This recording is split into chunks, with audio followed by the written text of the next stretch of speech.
Hi, Dominic Reyes here.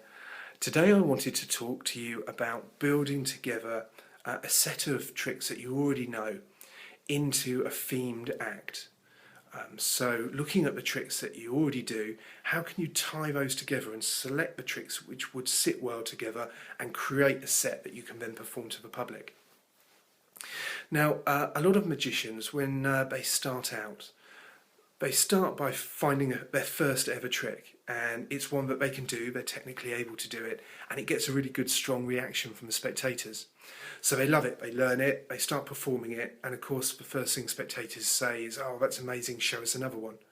So then they go and find another trick as equally strong as the first one, and they carry on doing that, building tricks and acquiring more and more techniques and knowledge. Now, at that stage, they're interested in learning magic. They're not necessarily thinking about performing sets of routines to the public in a themed act or set.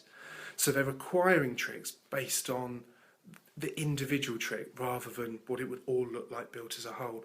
And that's really the wrong way round. If you went to a restaurant, you'd find the menu is set out so that you have starters, main courses, desserts, and drinks.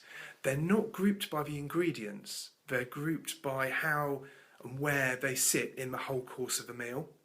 Yet magic shops don't do that. We list magic by their props. So we have a section on coin magic, on card magic, on mentalism. And it's very easy as a magician to say, right, great, I love card magic, I'm going to learn card magic. And you'll acquire tricks purely because you want to learn all of the different techniques to do with that chosen field. Now, when you come to present your magic in a set, you're then limiting yourself because you only have a base of tricks which you've chosen in isolation. Now, if we watch television as well, on TV shows, that can also reinforce this situation. For example, the TV show Dynamo, you'll see him perform magic to, each scene has him performing magic to a different group of people, and then it cuts to another scene which is completely unrelated with an unrelated trick. But in actual fact, if you look at the whole show, there is a theme running through it. For example, Dynamo might be going home to Leeds to meet his family and friends, or he might be going to Africa to do magic in a village. And then there's narration between each scene which ties in all the different tricks into a common theme, into a common set. Equally, Derren Brown, for example, each individual trick is a standalone item, but it all sets and builds up towards a central message which is the theme of his show. Often the last finale trick will refer to some of the events that have happened in the earlier tricks, so it ties everything together and creates a theme. When those shows are invented, it's not just a collection of tricks. They look at what the theme and the message of the show is, and then they choose tricks which relate to that, even though they're showing them in isolation. Now, for your magic, you've got a collection of tricks that you already know. Trying to bolt those together into a theme or thread them together so that they relate is really the wrong way round. You need to start with one trick, a really good one that you love and you know that gets great reactions. Then choose another trick that will sit nicely next to it.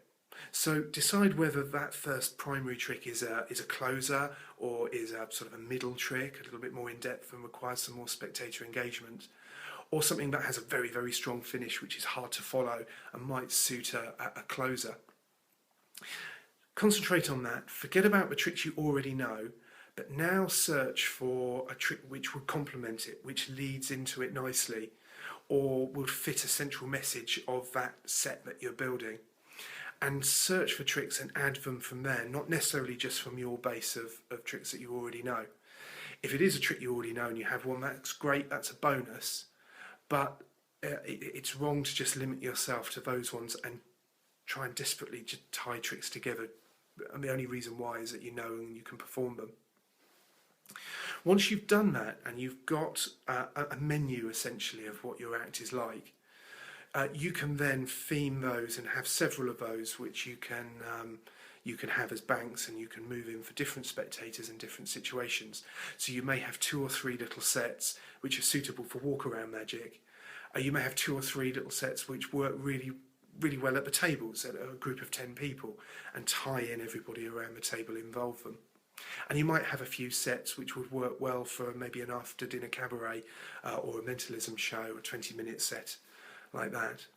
So the main message that I've got is looking for ways to tie in your existing tricks is really sort of upside down. You need to start with just a single trick and build on from there, and forget about the criteria of you already knowing a trick as the main reason why you would like to build it into a show.